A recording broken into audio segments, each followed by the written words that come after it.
목사님, 안녕하세요. 안녕하세요. 영어로 합시다. 예, Okay, so 좋습니다. make it easier for me. 야, So last time, the last two times we mhm. talked on video, we talked about the topic of happiness, and one of the things that we said over and over again is that if you're looking for happiness, if that's your goal, you'll probably never find it, at least in a lasting way. Mhm. And so the question is, what is the way? What is the way that you go that the end result will be happiness, among other things? And that's what we want to talk about today. Yes. So today, we have to talk about salvation. Salvation is something that people uh, look for. It's like a happiness, but the way of salvation, if you go this way, at the end, you will find everything that you're looking for. So we're gonna talk about the way of salvation today.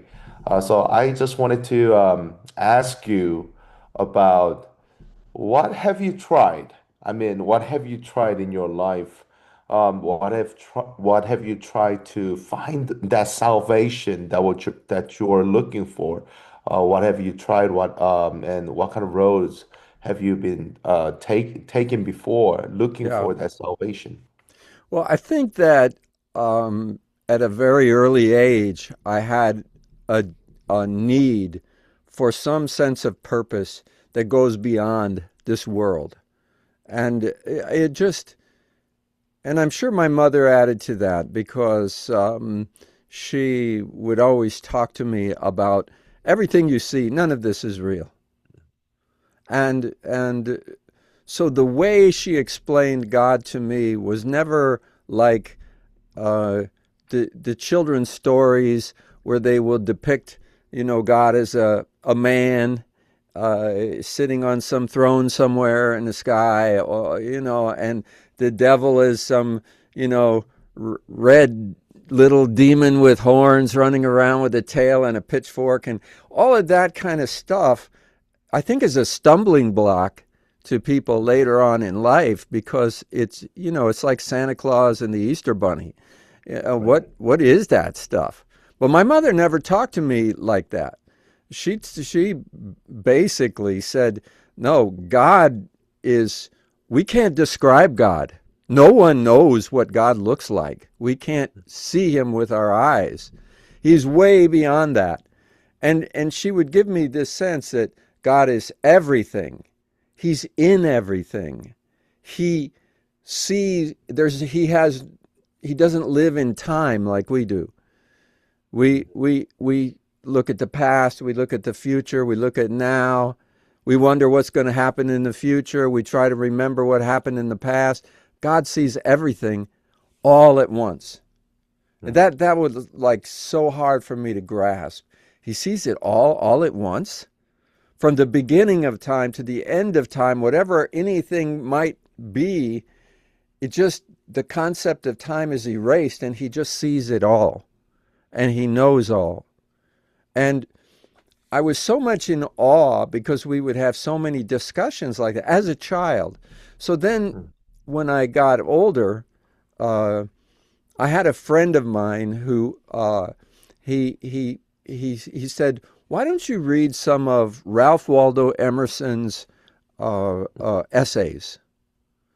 And he was a teacher, and he became a mentor of mine. So at age Mhm. 16, I started reading Emerson's essays on the oversoul Mhm. and just his kind of view of reality. Mhm. And um, Emerson's essays were not coming from the Christian perspective, but it was the first time I was exposed to a philosophical view of Mhm. life and the universe.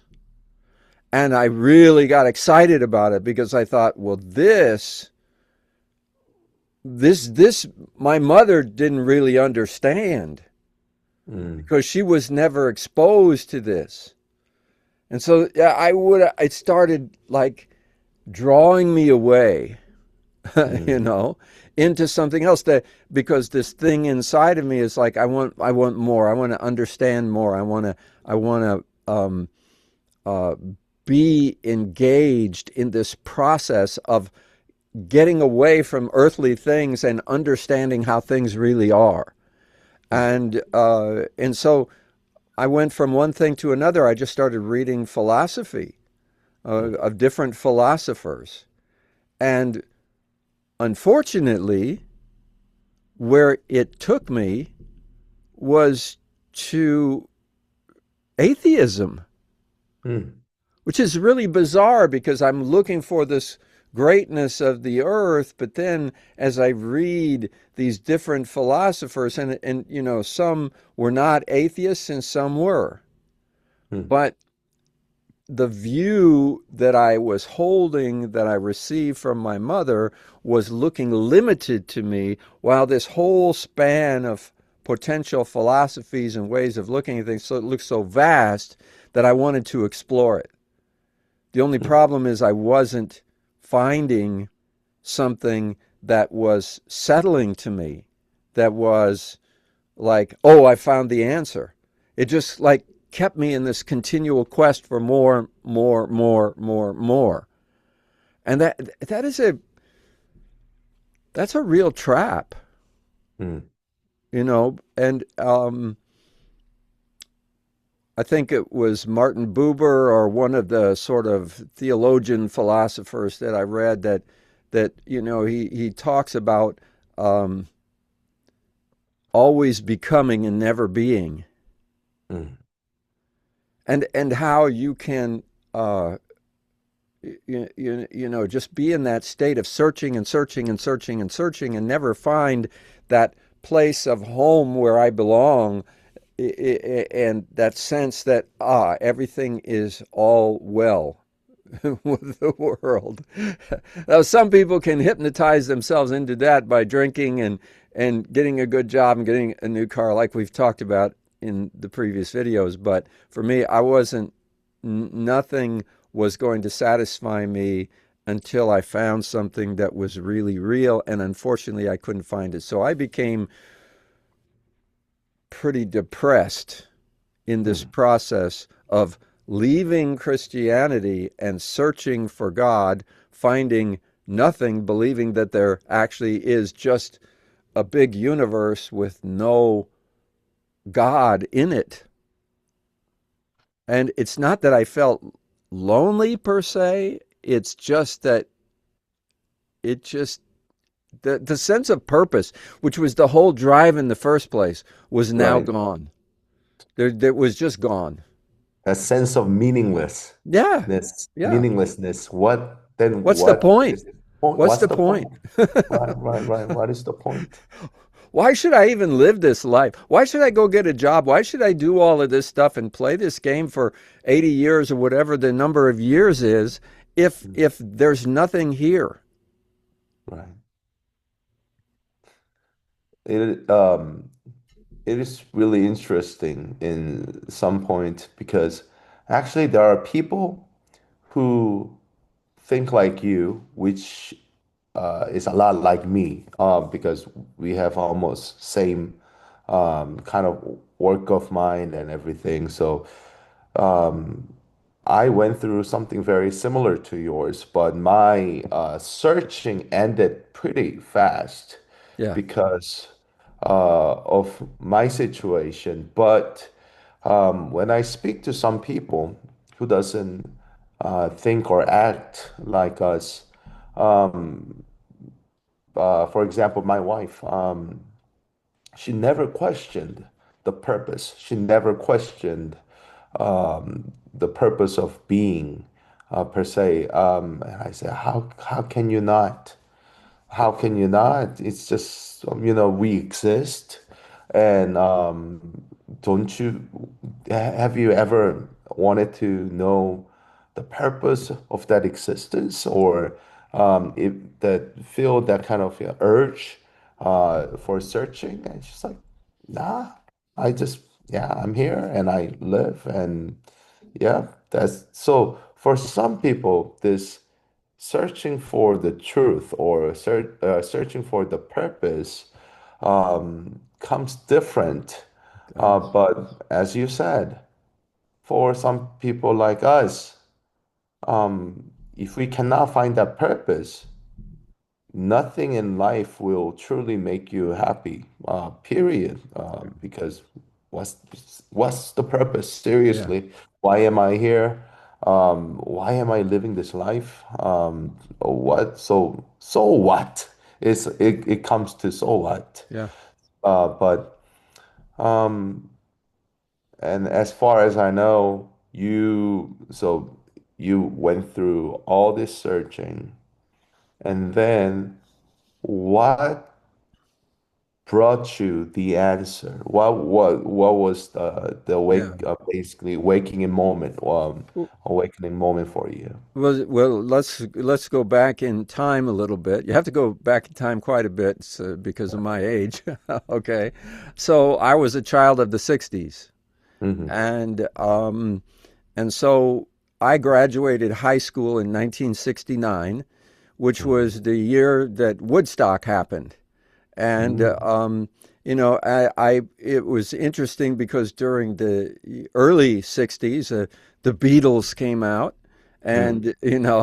and things were changing, and all of a sudden you see these pictures of them with Maharishi Mahesh Yogi doing transcendental meditation. So part of this whole process is Timothy Leary was out there talking about turning on, tuning in, and dropping out, and his protege,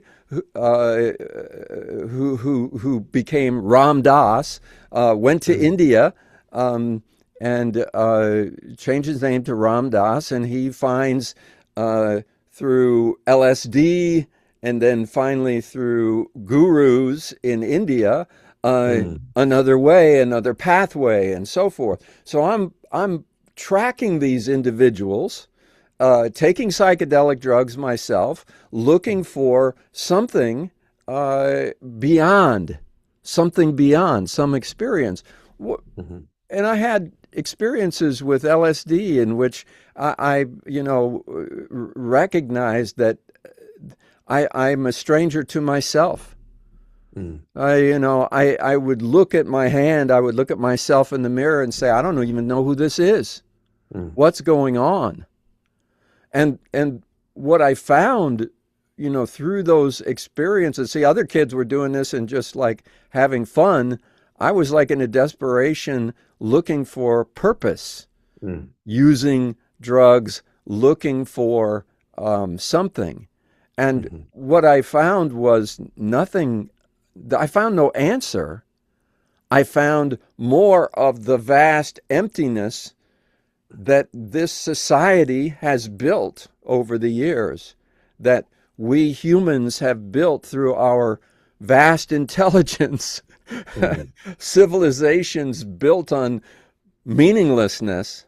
And, so it was disconcerting at the same time feeling like I was going somewhere I had never gone before and doing exploration of things, that there was a purpose for that was driving me, but I wasn't finding what I was looking for. So um, at the at, so it was in this state that out of frustration because of the Vietnam War, I ended up joining the Navy so that I wouldn't have to be drafted and go fight in the Vietnam War. I got the ability to learn Korean language and become an interpreter and go to Korea. And so my mother had given me a Bible and I had it with me, and I was alone for the first couple of months that I was there, and I started reading it, and something started to happen. Hmm. And as I was reading was flipping back and forth between the Gospel of John and the book of First John. I was really drawn into this idea that God is light, and in mm, Him is no darkness at all, because it felt like the whole universe is darkness.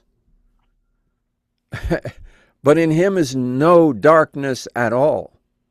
mm, And in the midst of praying and seeking and reading the Bible, something happened to me. It was an experience that was so undeniable. It was the experience of the light of Christ coming into me. And this was at the point in time where I just surrendered. As I was reading about salvation, mm, the blood of Jesus Christ shed for me and the sacrifice made for me on my behalf, and the surrender and the dying to all that I thought was me, to mm. receive the light of Jesus Christ into my life. All of that just culminated in an experience of it actually happening, which was so important to me because, when I started reading Emerson and all these other things, it was all conceptual stuff, reading about something. When Right. I started taking psychedelic drugs, it wasn't about something, it was an experience of seeing reality differently through a different lens, for changing perception. But now, here, sitting in Korea in this room praying, there were no drugs.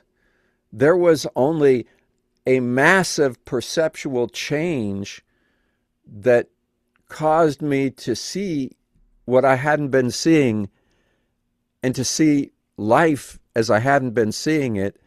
And it felt completely different than anything that I had experienced before, Mm. and turned out to be a lasting change. So that experience, that moment Yeah, that you had in Korea completely changed your life. yeah, And as you said, as you said, when you look at different religions in the world, people see there's a pattern where people looking for happiness, people looking for something goes through. First, they try to, as a physical beings, we try to please our outer body to begin with.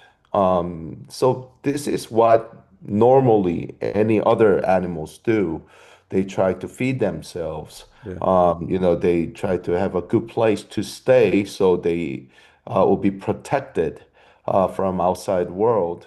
And they try to if they most of animals if they have those two, and if they have companies of their own or yeah, and they are usually very happy. So as human beings, we try exactly same thing, but as being more complex beings, that's what human beings believe that because we're more complex, we have larger brains or brain capacity. Just doing, just eating better, dressing better, living in a better place will not give us that kind of happiness. So what people do is basically after they try everything for their physical body, they're still empty. yeah, So they try to fill themselves with knowledge, different kind of knowledge, like you did, philosophy, science, this different ideas. Try everything. They try to get more degrees. They go to school. And then after doing that for a while, they still find nothing that will fill them up. So at the end, most people turn to religion and they turn to religion to see if there's something more, something deeper, something that will fill themselves up. And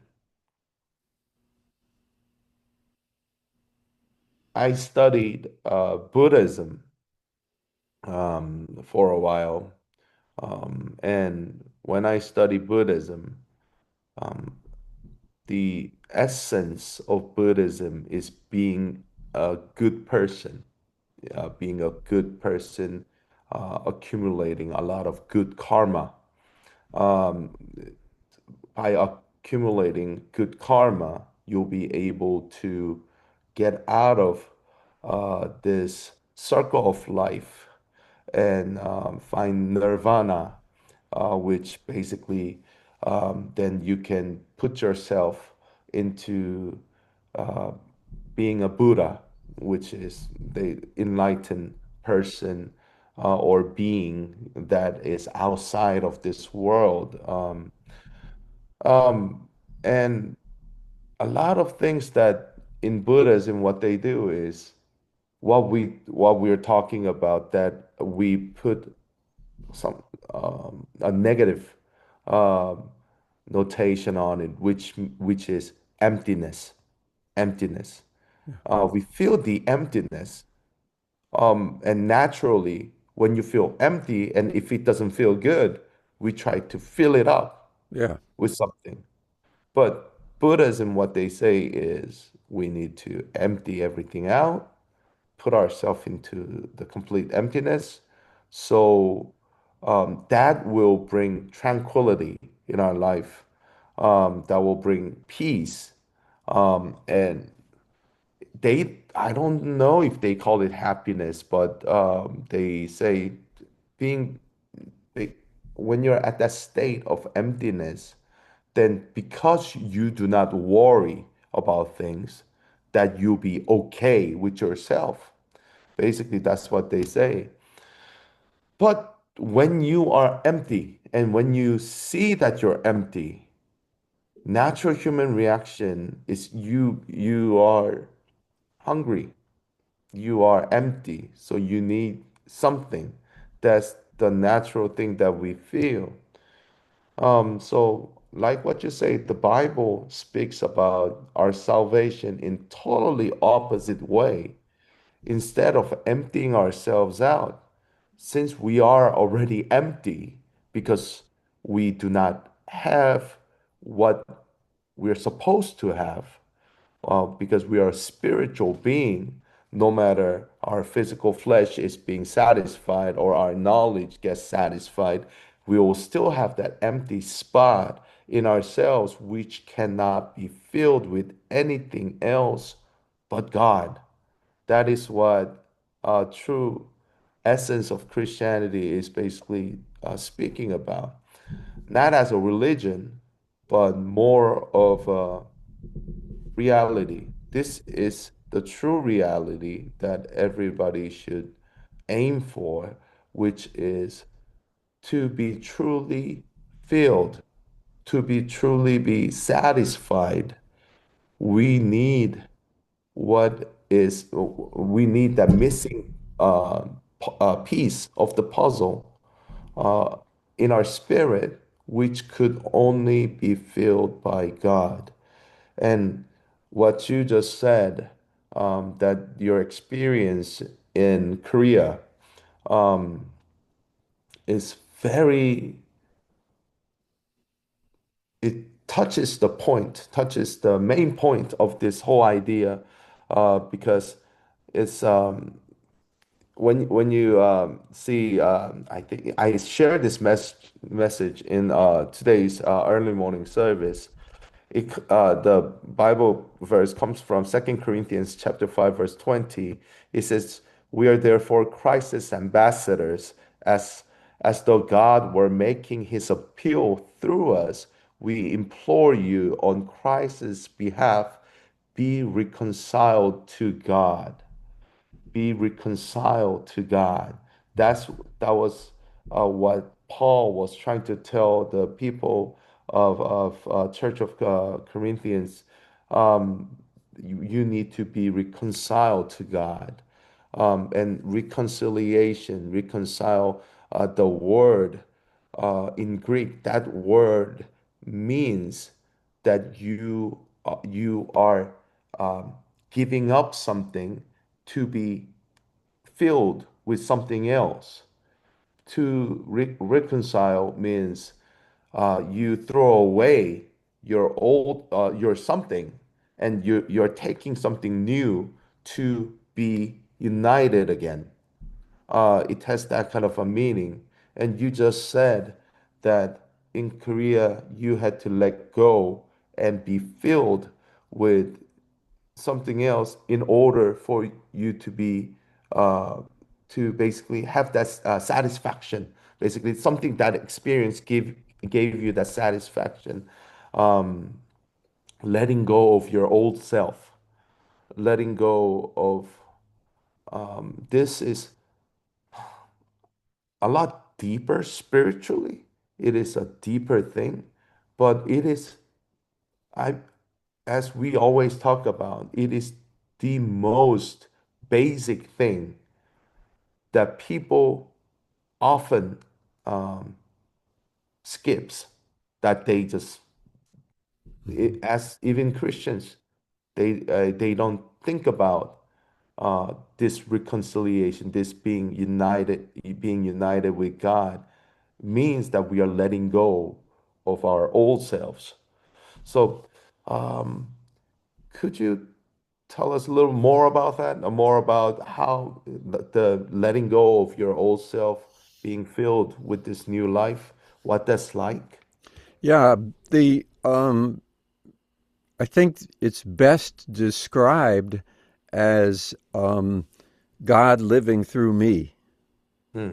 Like, uh, Buddhism, as well as many other uh, religions and philosophies, uh, many of them talk about emptying yourself and use the metaphor of a vessel that's full of Mhm. something. If you're full of something, this is a very Zen kind of thing, right? If Mhm. you're completely full of something, you can't receive anything else.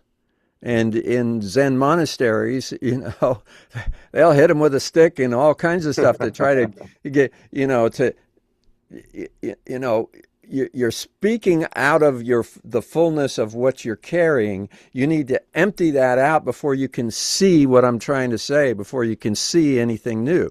And I think this is absolutely true. It's a fundamental concept that if you're full of a bunch of ideas, you can't hear anything new. And but the experience of going through like a death process, Mm. all that I knew as me, and my own even the experiences with psychedelic drugs, was that I don't exist. It's like I Mm. don't even know who this is. This is just some walking character that all along I've thought this is me, and I don't even know who this person is. Well, it, okay, so and psychology tells us that's true, but letting go is another thing. How do you let go of that thing? Mm. Because it's like everything you perceive is coming through this brain, and everything is, it's just so hard to lose that identity. But Mm. if my identity is not this person, what is my identity? Mm. My identity is Christ. My identity is God. Well, that's like seems impossible because God is this great being. Mm. The greatness and the magnitude of God seems so great compared to me. But that's what makes this so profound. The mystery of Jesus and what he brought to us through this whole salvation process, dying on the cross, the blood of Jesus, all those things that we talk about, they're very mysterious. And if you try to dissect them with, your human brain, a lot of it is just like that doesn't make sense to me. Mm. And so faith is a big part of this. There is this leap of faith, and this is something that many philosophers talk about, that basically say you can talk about this all you want, but if you're going to really go there and embody this, you're going to have to take a leap of faith Mm. and just believe it. Because understanding it to the point where you get it doesn't get you there. You only get it intellectually at that point. The Mm, leap of faith is what has to happen for the death process and the life of Christ, the life of God to come into me and to move through me. And I don't understand it. I can't really explain it because it's supernatural. yeah. You know, I use the term supernatural because we live through this natural perception, the perception that came naturally to us, that comes from our brain, is how we're made, and there is this God who is supernatural. The nature of God is not the nature of my flesh, this being. It's far, far greater, expansive, and so forth. But that these religions that or philosophies that take you to, oh, it's just nothing. God is the great nothing. It's like that. That's not how it is. That's all I can say. That's not my experience because he's is so powerful, so great, so beyond comprehension that when he comes into me and lives through me, what I feel is an experience, an otherness Right. that that when it is here, a, a, a kind of a shift takes place, and I get it that the otherness is that other thing that I used to think was me. That's the other thing. This is like the real deal. Mm, You know, this is how it was always supposed to be. This mm, is the reality that is missed by so many humans because they're looking through their perception, reasoning their way through life, which you can do, but missing something that's right in front of them, that's right here. But the process you go through for this shift and this transformation to happen is one that, by its own nature, requires some kind of, I don't know, some kind of just giving up, letting mm, go, and saying, that's the pearl of great price. I am mm, nothing. I give all of whatever I have, which is all this nothing, for that, because that is the only life that I can live. That is the only life that there is. Everything else is an imitation. mm. And then that experience of doing that and having the sensation of that life living and breathing through me is the confirmation that not just that God is real, but that my life has been transformed.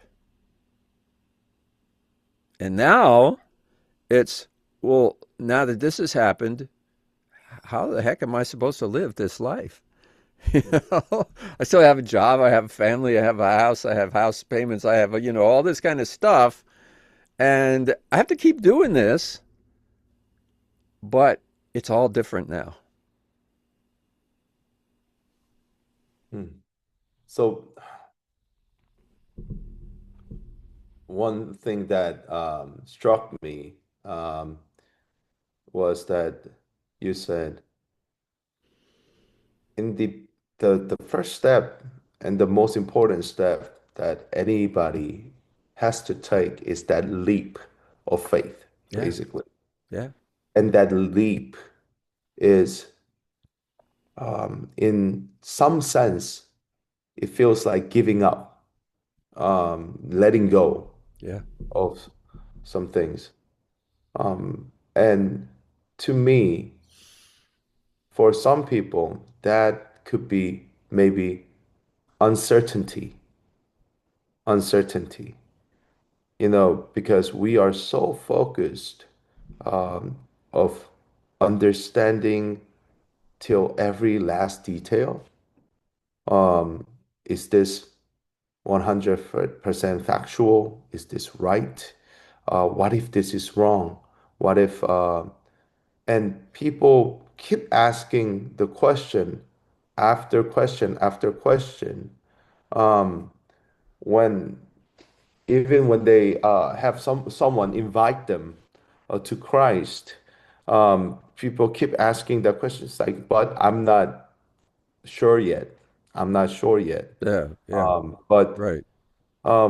sometimes I ask, is it that you want to be sure, or is it that sometimes we just make excuses?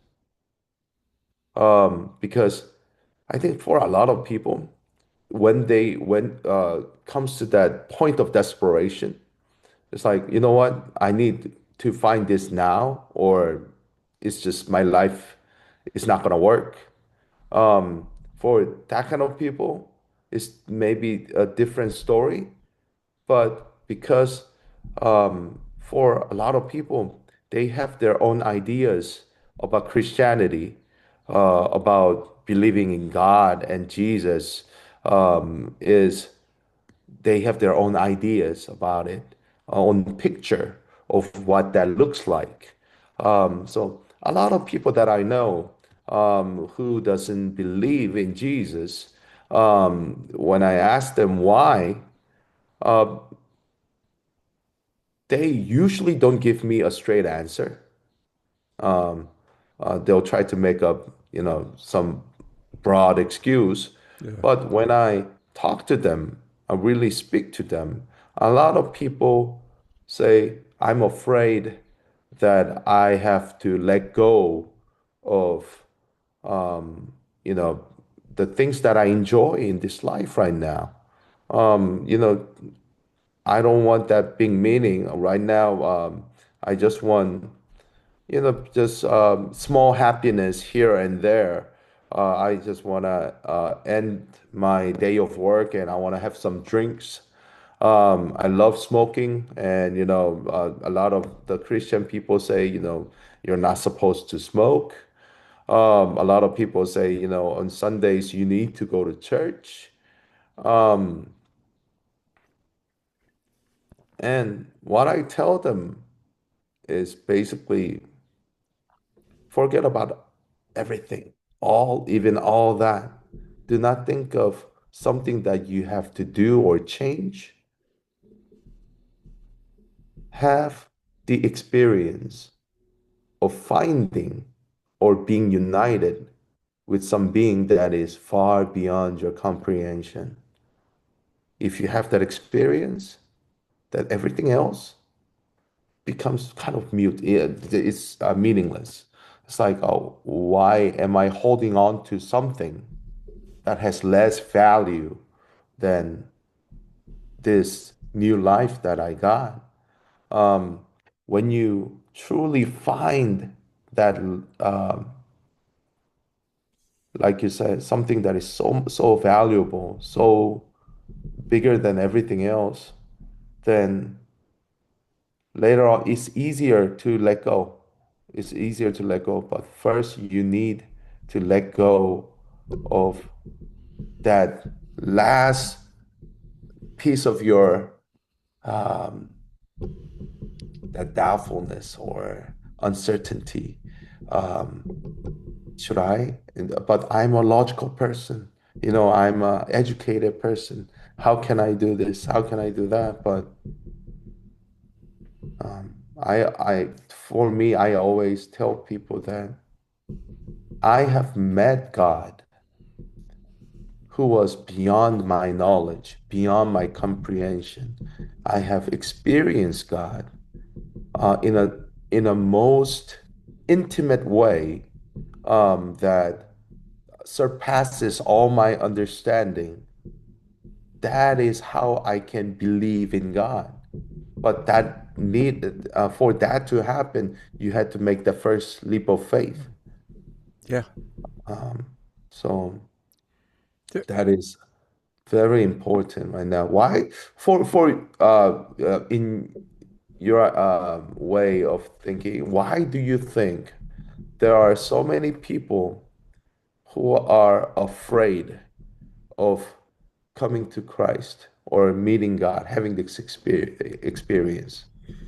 Well, in psychological terms, I would say that it's because of the nature of the human brain and the human psyche that, we have survived as a race of Homo sapiens for a lot of reasons. We've got a lot of going for us that make us survive. One of the things that we have is this capacity for our mind to just sort of smooth everything over and make it just sort of look normal. Everything just looks okay. I can become fearless in a situation where it's like I'm seeing everything. I know what I need to do. Whether I'm a hunter gatherer or whether I'm on Wall Street, it's like I've got it together. I know what's going on.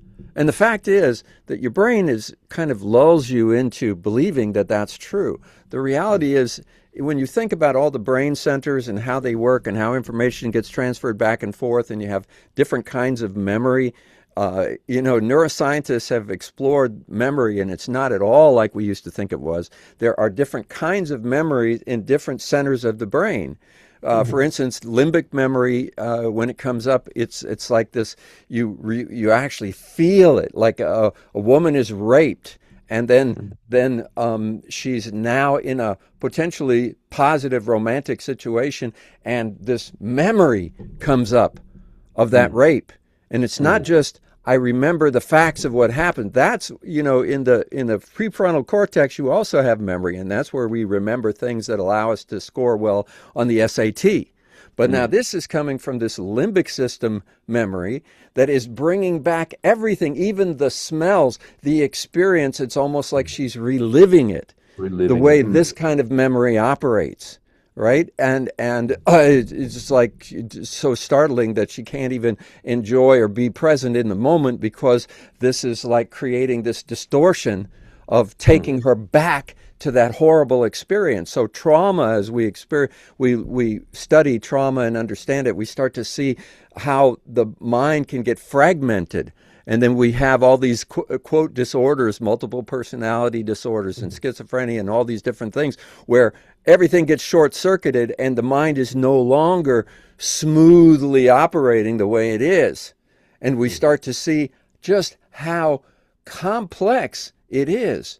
But the average person just has this humdrum life, I get up, I go to work. I don't really like my job that much, but I got to do it. I come home, watch some TV, I got the family, I got this or that, whatever it is. They've sort of figured out how to make it work, and their brain is smoothing everything out, saying, hey, it's cool, it's okay. I can't do all the things I want to do, but when I retire, then I'm going to travel and see the world. And yeah, that's 45 years from now. But, I'll just sort of keep going. And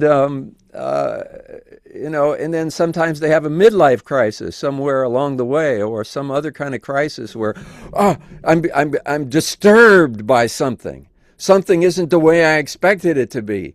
And they go through this crisis, and they may make their life really miserable at that point, trying to find something that is meaning. They've been just lulled into a sleep where whatever absence of meaning there is was enough.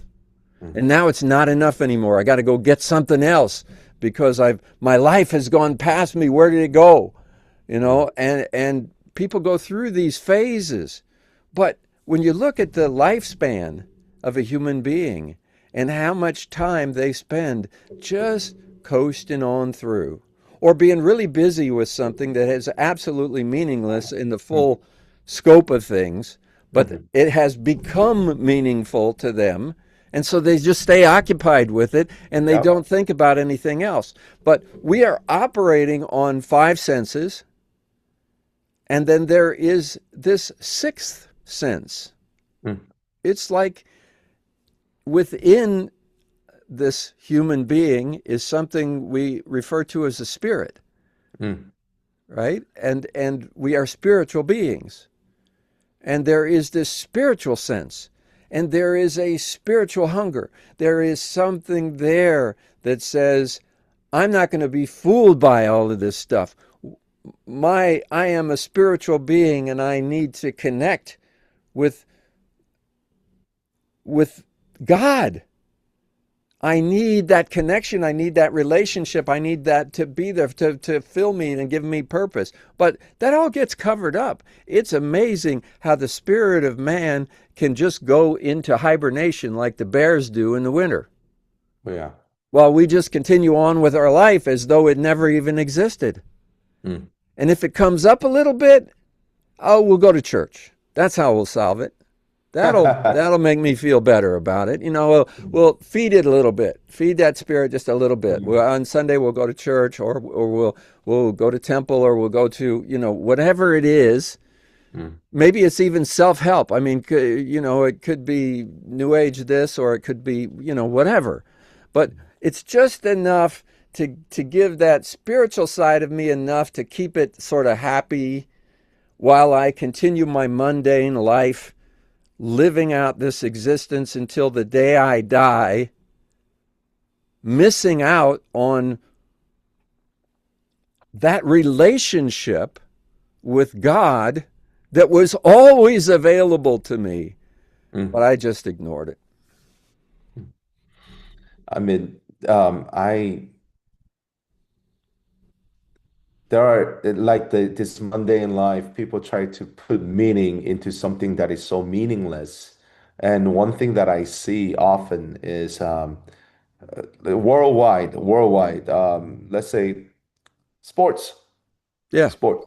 yeah, Um, people uh, die for sports. oh, They yeah, are diehard fans all over the world. Let's say, see, this summer, World Cup is happening here in yeah, Americas, yeah, and Canada, United States, Mexico. They're having this global event that people all over the world they just love to watch soccer. I yeah, enjoy it too, but yeah. um, one day it kind of struck me.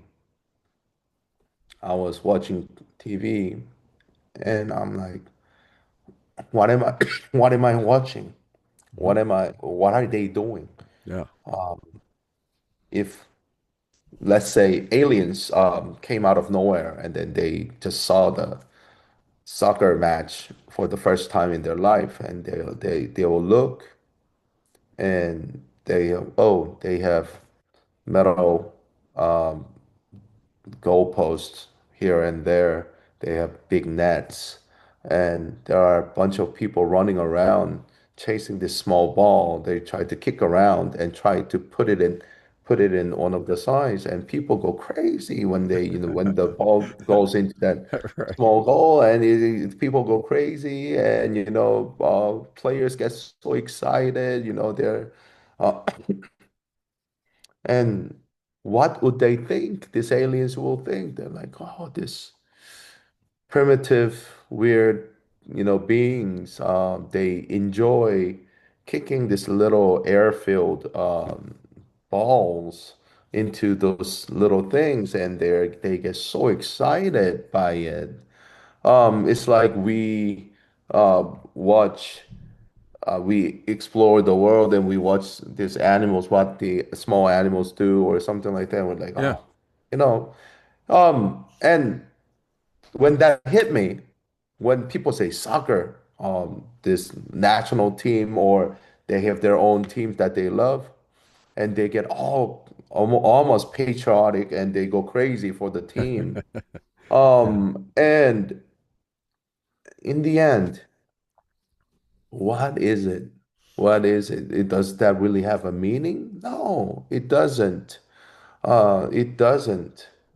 And but we focus on that in that moment so much.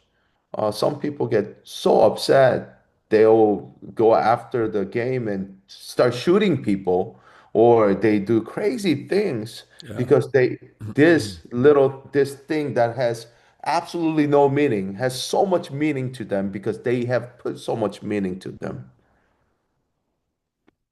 So, as human beings, as you said, we try to put meaning into something that is so meaningless and try to make sense of this life that we're living. But nothing will truly give you that sense of existence or why or the answer to everything unless that sixth sense, which is our spirit, is filled. A lot of people will say spirit. You're talking about your mumbo jumbo. It's just what spirit is scientifically. You cannot really find spirit. Spirit is something that people just give names to something that they don't understand. But you know, um, if we are just animals with bigger brains, it doesn't really explain why human beings are the only creatures in this world looking for a superior being. Just no matter if you're in Amazons, basically behind all this technology, not wearing anything, just running around naked, those people have their temples. Yeah. No matter where human beings are, they look for that spiritual something that has meaning to them. But no matter dolphins, gorillas, chimpanzees, you name it, if they're fed right and if they have their thing, none of those things will ever build temple for anything because they don't feel the need. They don't have that need. Well, Instead, if you look at uh-huh, these great societies that we have built, you know, mhm, you're talking about tribes of people running through the jungle and so right. forth, and they're a lot closer to the reality of the universe than we Right. are. Mm. We get distracted by TV and soccer and, you know, any number of Mhm. thousands of things. Just get on the internet. You know, everything is on the internet. You could spend your whole life there, living in cyberspace. And all of our great intelligence has built this society, this global village that we live in, and it serves the purpose of keeping us uh, so busy with Mm. all of the distractions that are here that we don't have to tune into our spirit or even remember that God exists, especially if we have our pet little religion or our little thing that Mhm. appeases us that over time we've kind of synthesized from other things that we've read or people that we've met, and we've got it over here in this compartment.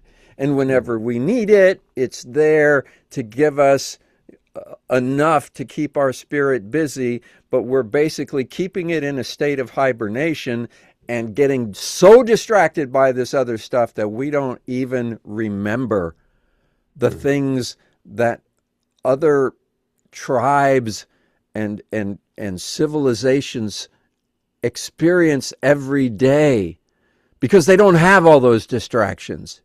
They get up in the morning and they see the vastness of the universe as they look into the sky, and their spirit is touched by that experience, and something is stirred within them.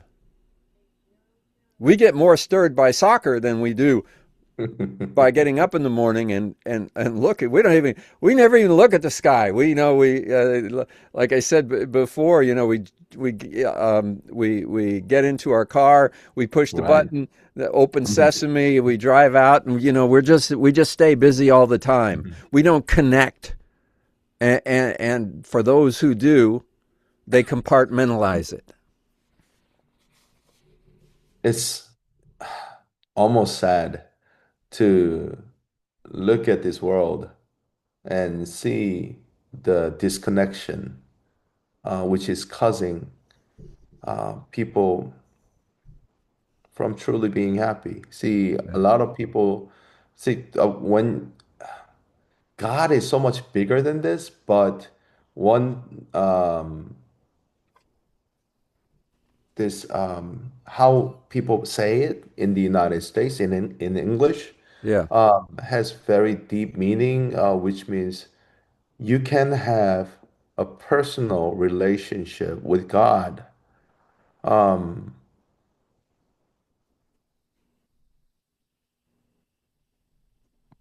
that is just so big.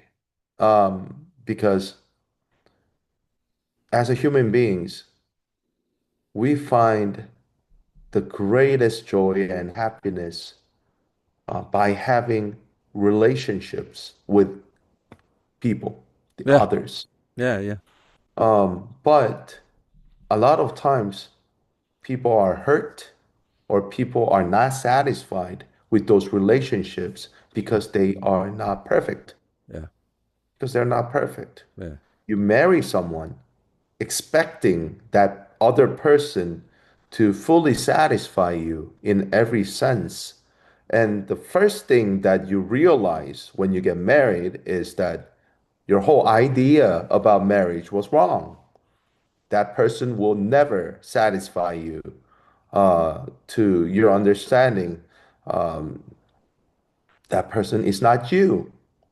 And even yourself cannot satisfy yourself.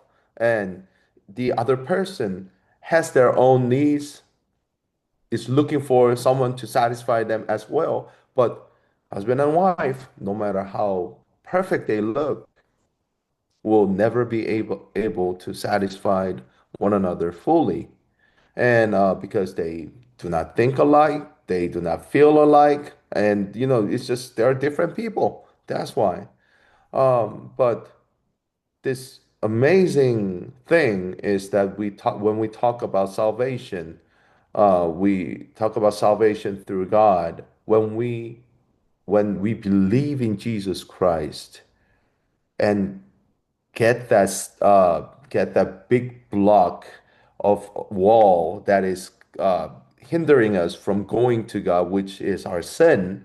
When we take care of that by the blood of Jesus Christ, by Jesus Christ Himself, when that is removed, and when we finally get to have this relationship with God, then you experience something that you cannot experience anywhere in this world, which means that you are being completely accepted by God, and you have that feeling of it. It is really hard to put in words, but feeling of being accepted, feeling of being at home, feeling of this safety, feeling of this uh, satisfaction and fullness, this feeling of something that is out of this world. Basically, you're like, we cannot really explain it through our words, because this experience that you get from God is something that is just beyond our words, beyond our words.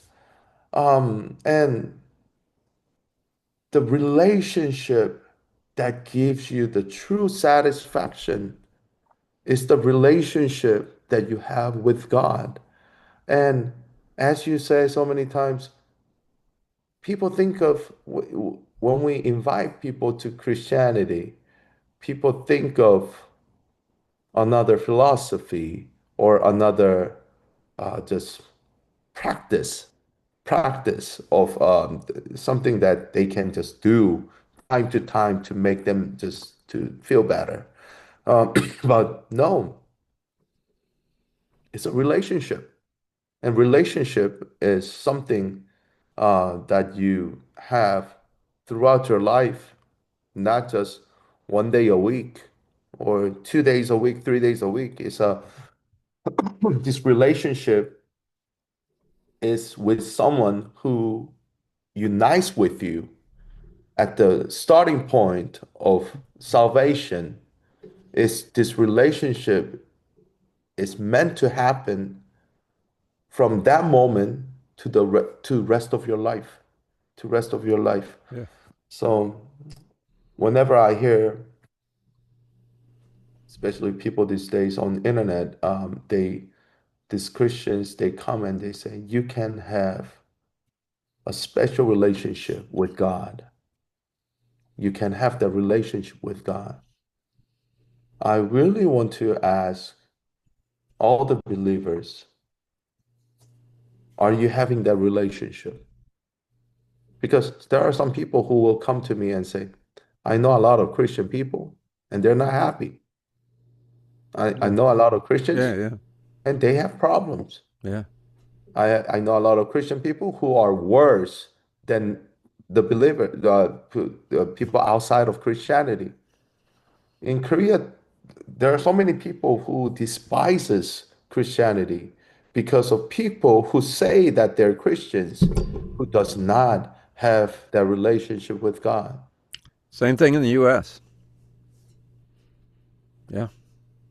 They just live their own life like their old selves, and Yeah. they put church once in a while into their life like like band gay or something that you put when you're Right. sore.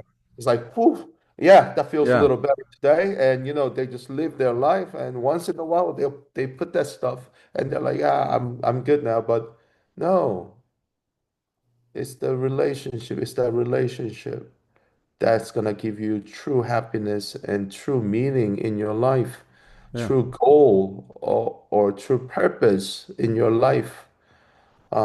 So W- the invitation that we give to people, the invitation is invitation to this new relationship, invitation to this new relationship. Um, This relationship is a supernatural relationship. it is. I mean, I have a lot of relationships. I have friends, I'm married, I have kids, Mhm. I have relationships. But this is a supernatural relationship, It is. the relationship with God. It's really, really different.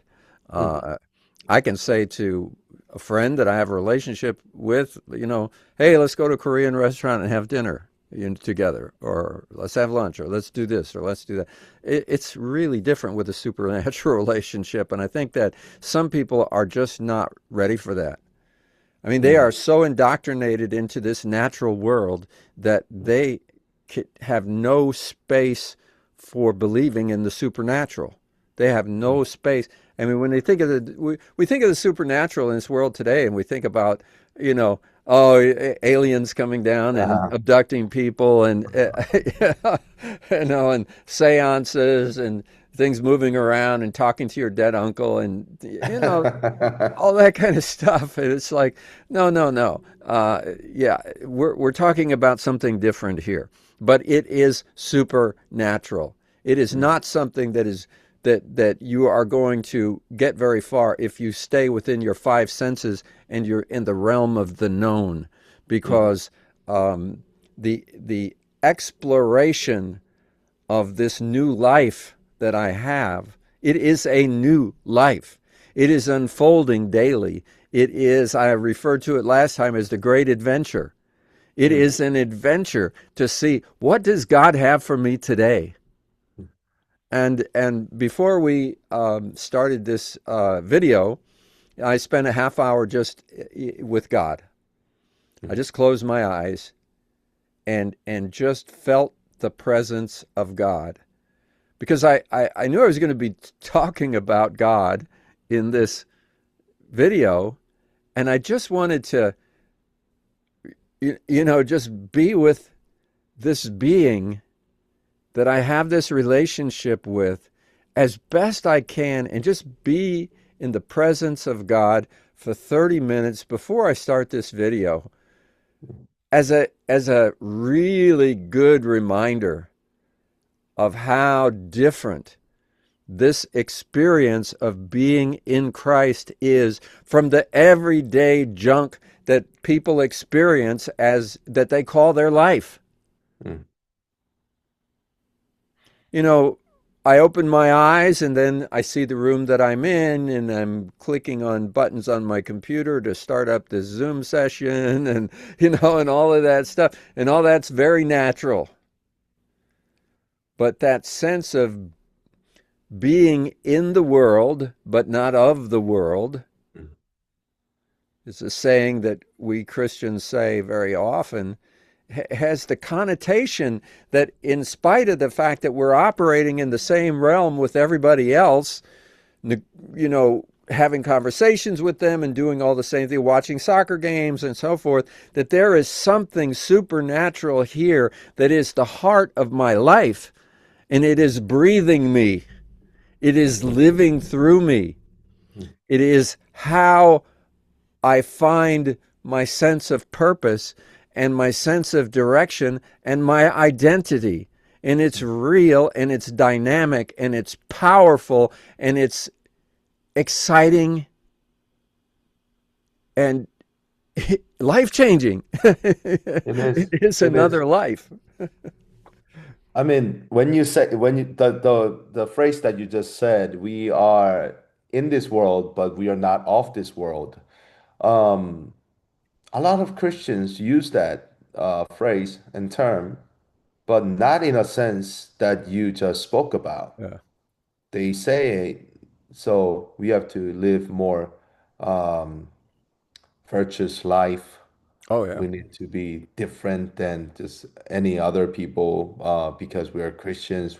We need to show a good example of what good people are, something like that. Yeah. I think you know what? Um, Muslims do not the crazy ones, but just regular Muslims are they they are much better in that sense than most Christians that I have experienced. Yeah. Yeah. Um, they are They're nicest people in dedicated. the Yeah. world. Yeah. Yeah. Yeah.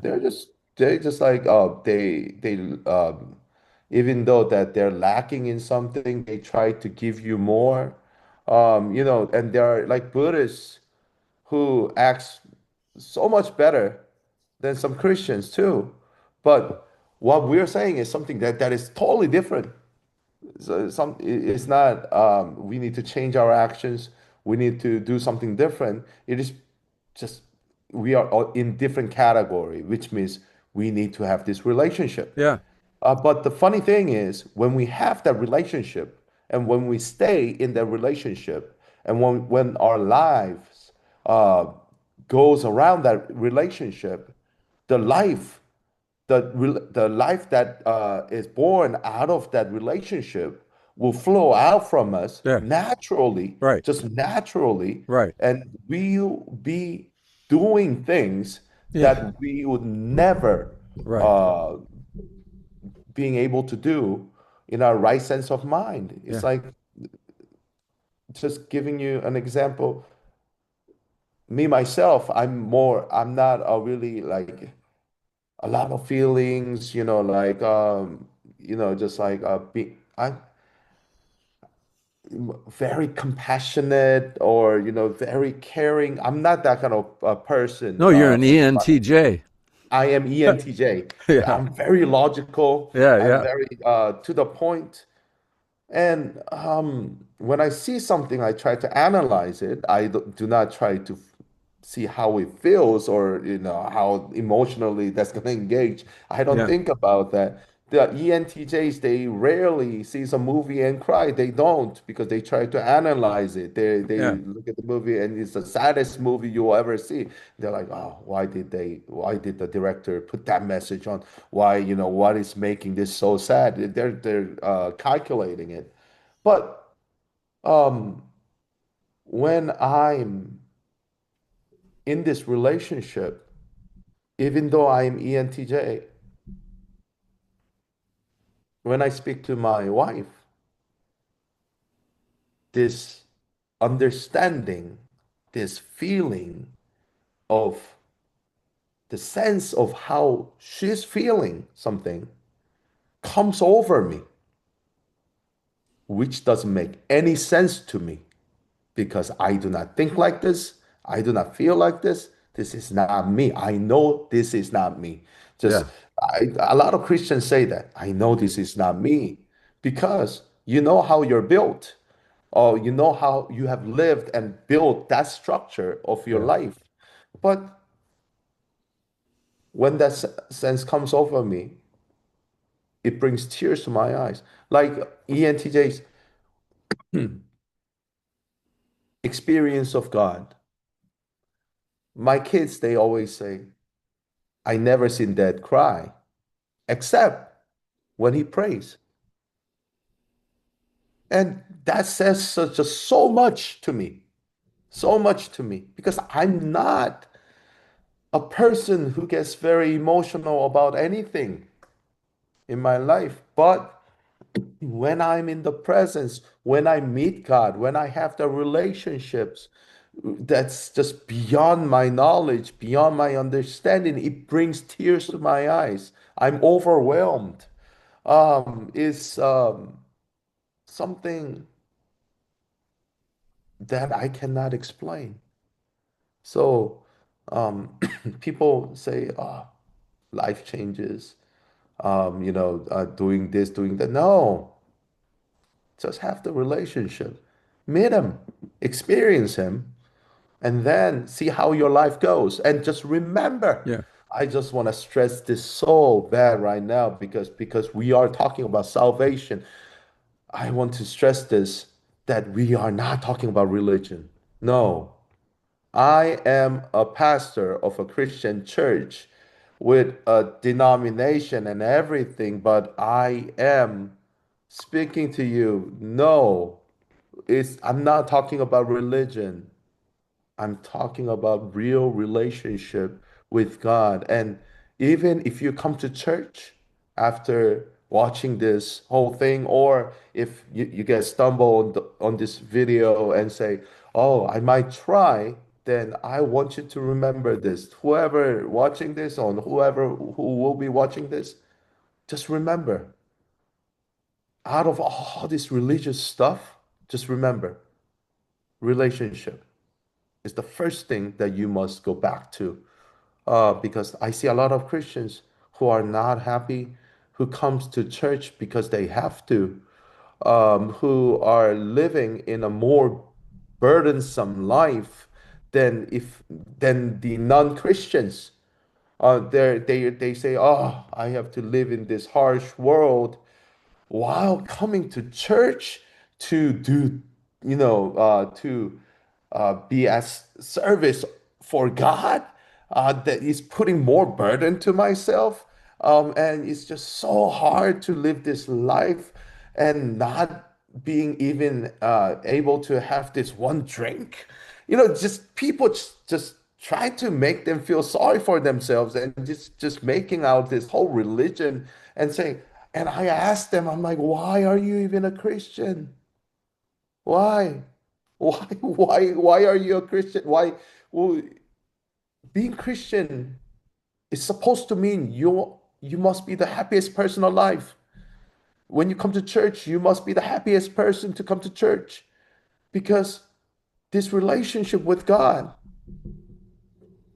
is supposed to bring you the the kind of joy that this world cannot give. This life that is just beyond your understanding. And when you come to church, you're dying. You're like, oh, today at church I have to do this, I have to do that. No, you're there to meet God. You're there to focus on Him, concentrate on Him. Um, like you said, you just had this 30 minutes right before you started this video. Every day at 4 in the morning, I get up and I get to church before 5, and I have these early morning services. And when I step into the sanctuary, when I step into the church, um, I sit down and I, the first thing that I feel is basically not because I'm in a church, but because I know here is basically my special dating place, just special place that I can fully spiritually, mentally, physically be in front of the presence of God. Um, that I do not have to worry about all this outside world. Just fully focus on Him and have this special time with Him. And I say, hello, hello, God. we were speaking just a few moments ago in the car as well. But I love coming here, just be in your presence and just being in this comfort. Just it's like throwing myself into this big cushiony pillow. It feels like to me. Just like letting myself go. I don't have to worry about anything else. I just focus on you. It's the greatest feeling ever. Yeah. And I It, want the others to feel this too. it's a it's a way of living. It's more than a lifestyle. Mm. It is a completely different life that is being lived through you. And I meet so many people who say, when I ask them about their what their Christian life is like, they don't, they look at me like a deer in the headlights. It's like, well, I go to church on Sunday and I do this, and well, what was it like when you became a Christian? And I'm looking for, where was there a point in time when you had this dynamic life Right. living through you, or have Mhm. you never experienced it? But I find Christians who it's like, oh, as long as I can remember, I've been a Christian because I was born a Christian, or I was born Yeah, into a Christian family, and I family, always right. went to church, and I just never stopped. I just continue. And you asked the sort of hypothetical, rhetorical question, well, why don't you just quit? Why don't you just leave? Well, because it's my insurance policy. That's why. Because it's been drilled into my head that I'll go to hell, and I don't want to go to hell. And in fact, I've been paying my insurance all this time. I'm going to let my life insurance lapse, and then I'm going to die. I'm X number of years old now. I've been paying up my policy all along, so I got to keep paying my policy so that when I die, I go to heaven.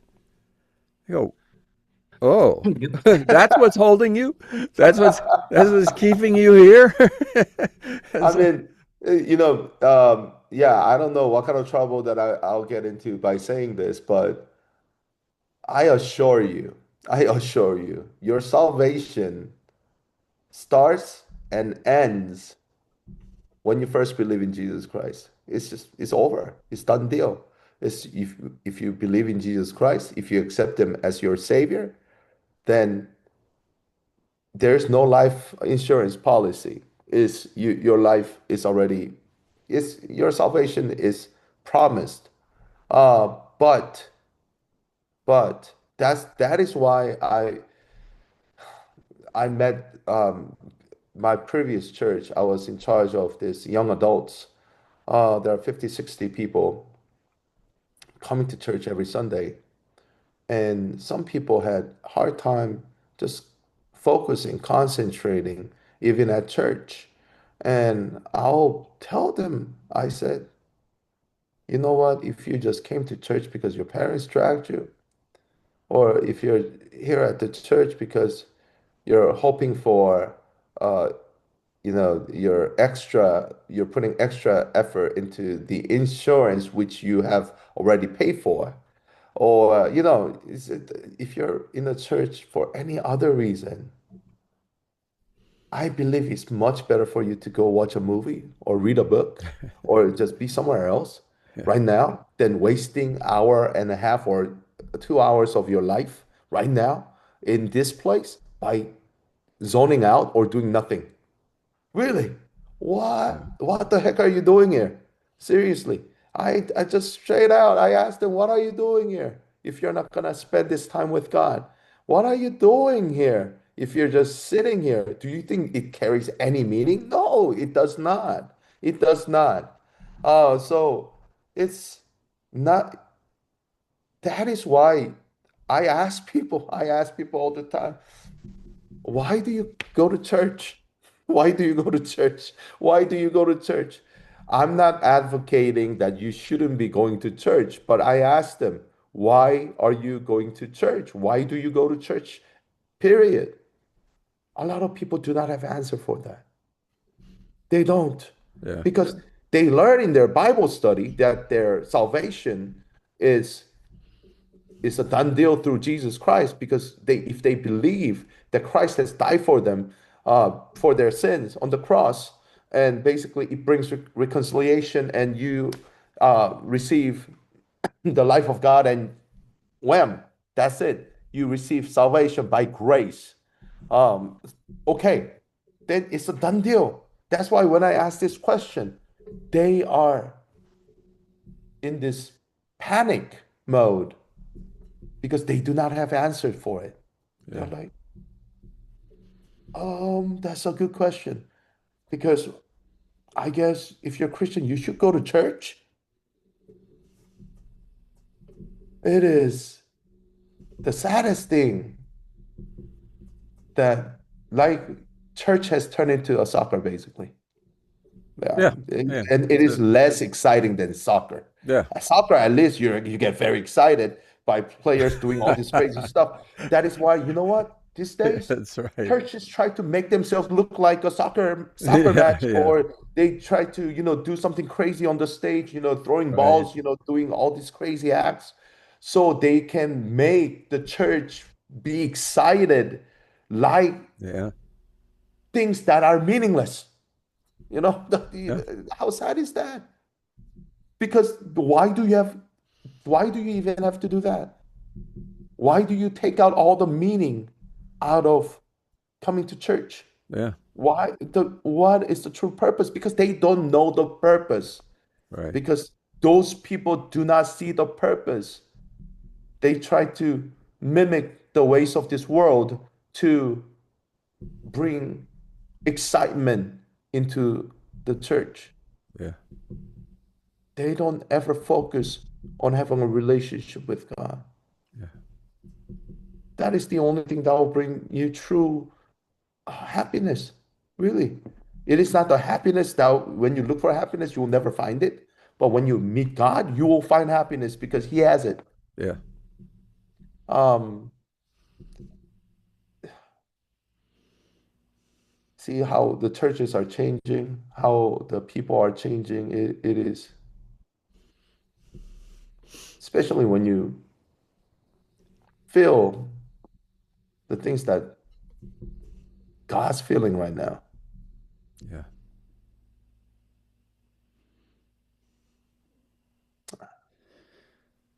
Well, our topic is salvation, Right, and it's very hard to separate the topic of salvation from the topic of how do you live after you are saved, right, you know? right, And these two are very important because if you are looking from the outside, either a non-Christian who is listening to this podcast and wondering, is this for me? Is it not for me?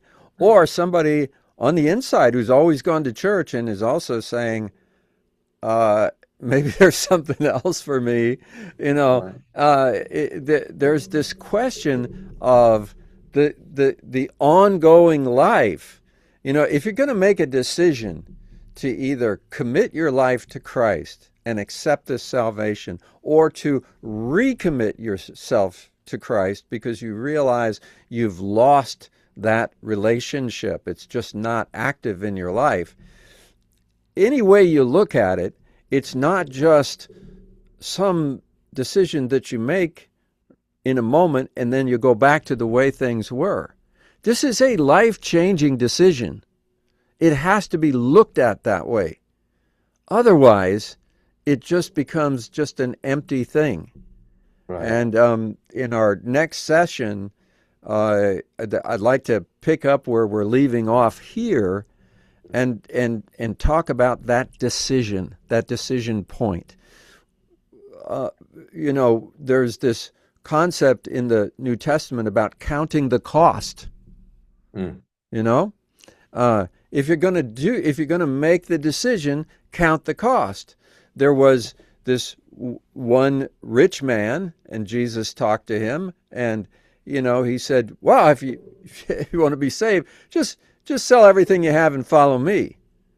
And he's counting the cost. He's thinking about this. Wait a minute. And then it says he walked away very sad because he was a rich man. The cost was too high. Now, if you didn't have any money, you wouldn't think that much about it. But he had a lot of money and a lot to give up. But it's not so much the giving up this, like you said before. People always think about that. Oh, I'll have to stop drinking. I'll have to stop smoking. I'll have to stop, whatever it is. That's not the counting the cost. In my opinion, the cost is death. And what does that mean?